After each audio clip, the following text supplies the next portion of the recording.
పెద్దపల్లి జిల్లా మంచిర్యాల పర్యటనలో మరోసారి బీఆర్ఎస్ ఎమ్మెల్సీ కవిత సంచలన వ్యాఖ్యలు చేశారు.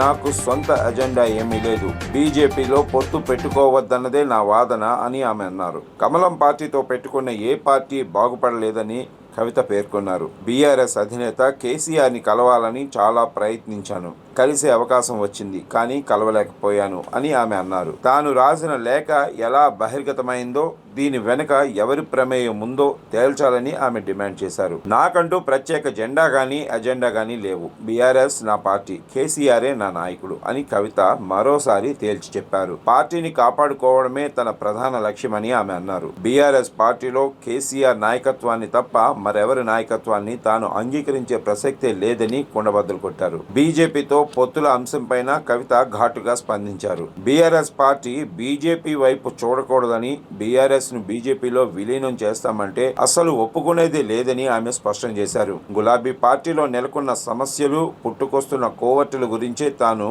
కేసీఆర్కు లేఖ రాశానని, ఇందులో తప్పేముందని ఆమె ప్రశ్నించారు. ముందు నా మీద దృష్టి తగ్గించి ముందు ఆ ఉత్తరాన్ని లీక్ చేసిన వారిని పట్టుకోండి అని పార్టీ అధిష్టానానికి ఆమె హితవు పలికారు. ఆపరేషన్ కగార్ను ఆపాలని కోరిన బీజేపీ ప్రభుత్వం మారణకాండ కొనసాగించిందని కవిత అన్నారు. అంతిమ సంస్కారాల కోసం మావోయిస్ట్ అంబాలా మృతదేహాన్ని కుటుంబానికి ఇవ్వాలన్న కనీస సంస్కారం లేని పార్టీ బీజేపీ అని కవిత ధ్వజమెత్తారు.